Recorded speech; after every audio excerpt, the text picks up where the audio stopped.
नाही जाणार. का? नाही जाणार.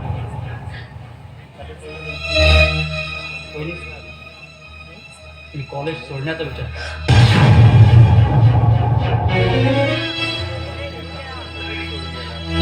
अगं तू तेवढा लांबून आला पण त्याला पाणी विचार, त्याची खाली खुशाली विचार. काही न विचारता एकदम प्रश्नांचा भडीमार सुरू केला असतो. बरोबर आहे महाराज, बरोबर आहे. आपण स्वतः काबाड कष्ट करून याला शहरात शिकवतो ना, या गोष्टीचा मास आला यांना. ए तू गप्प बस. कशी गप्प बसू, कशी गप्प बसू? आपल्या साऱ्या आशा आकांक्षा धुळीत मिळवल्या त्यांनी. आपण एवढं मेहनत करून याला शिकवण्याचा प्रयत्न करतो आणि हे एखाद्या डाळ सोडून पडणाऱ्या बाळासारखं शिक्षणाचा मैदान सोडून पडणार. काय करणार म्हणलं? काय बंद करणार? किती स्वप्नाने किती अपेक्षा होती यांच्याकडून आणि यांनी तर पाणीपुरीच मिळालं. अरे वा रे भागूबाई वा.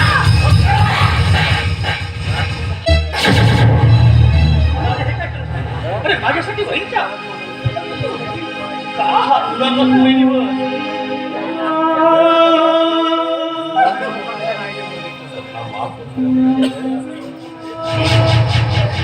असं करायला नको.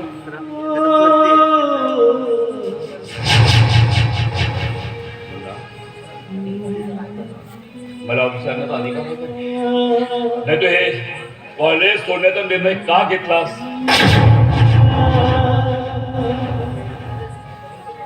ज्या ट्रेनिंगला मी सांगितलं ना ते 1.5 महिन्याचं ट्रेनिंग दक्षिण भारतात तिरुवनंतपुरम.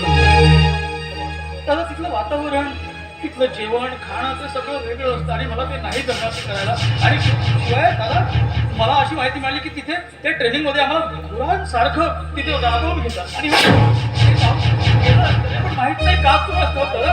मला असं वाटतं की मी तुम्हाला लोकांना खूप त्रास देतो. मला नाही राहायचं दादा तुमच्या मला तुझ्या जवळ राहायचं. ही माझी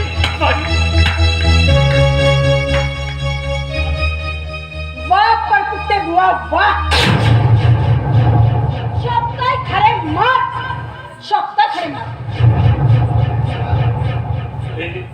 अगं मी हात जोडतो तुझ्या निदान माझ्याकडे पाहून शांत. आज मला बोलू द्या आणि मी आज बोलणारच.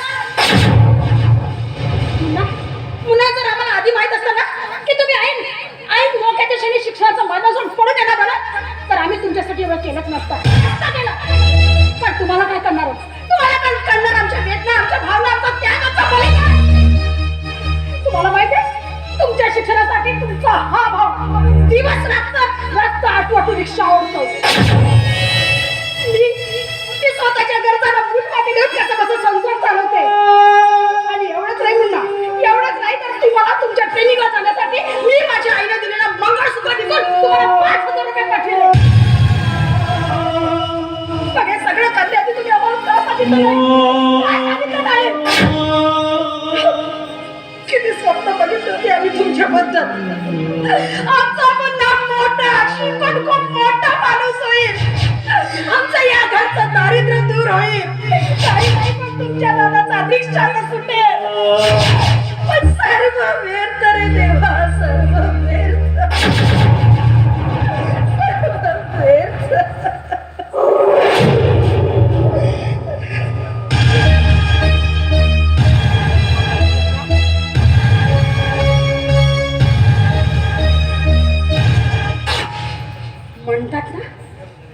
म्हणतात ना की कुत्र्याला जरी सोन्याच्या गादीवर बसलं ना तरी तो कुत्रा आपली जात सोडत नाही म्हणून.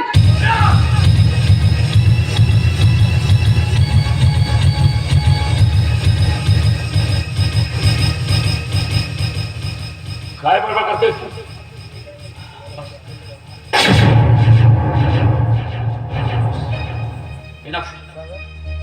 एनफ नाव. मला तू हवी होतीस, माझी बहिणी हवी होती, माझा भाऊ हवा होता. मला वाटत होतं की माझं आयुष्य, माझं सर्वस्व तुम्ही दोघे आहात. देव मला नाही, देव मारून आलो तुम्ही. हा रक्ताचा भाव हा तर करेलच माझं, पण जे तू केलास ना माझ्यासाठी, त्यासाठी मी या माझ्या संपूर्ण आयुष्याचं नाही, रक्ताचा एक एक कण तुझ्या उपकाराच्या म्हणून प्रेम मानणार होतो मी तुला. तू हवी होती, तुझं प्रेम हवं होतं, पण तुला मी नकोय. Yes! तुला हवाय तुझ्या मेहनतीतून शिकवलेला एक मोठा माणूस, एक मोठा श्रीमंत माणूस, नोकरदार, पगारदार, गाड्या घोड्या बंगला असणारा एक मोठा माणूस. यासाठी तुम्हाला शिकवतेस ना? Yes. I will become that. मी बनेन, मी शिकेन वहिनी, मी शिकेन. दादा तुला वचन देतो मी, जे आजपर्यंत तू केलास माझ्यावर प्रेम, जे या वहिनीने माझ्यावर प्रेम केलं ना, त्या प्रेमाची शपथ घेऊन सांगतोय मी. शिकेन मी, इतका शिकेन, इतका मोठा होईल की अशा गाड्या गोड्या बंगले असं लोन घेतले माझ्या पायाची. वाटेल तेवढा पैसा पाठवेल मी तुम्हाला. तुमचं कर्ज एका एका क्षणात नाहीसं करून टाकेल. किती पैसा पाहिजे तुम्हाला वहिनी? अगं किती पैसा पाहिजे बोल ना, मी करेन, मी कमावेन. एका अटीवर वहिनी. दादा तुझा हा मुन्ना शपथ घेतोय, तुझी तू केलेल्या प्रेमाची शपथ. आजपासून हा मुन्ना या घरात कधी पाय ठेवणार नाही. तिला देवी मानून पूजला, या बाईचं तोंड देखील कधी बघणार नाही. एवढा पैसा पाठवेन, ढोलीभर पैसा, जगभर पैसा, पैसा पाठवेन.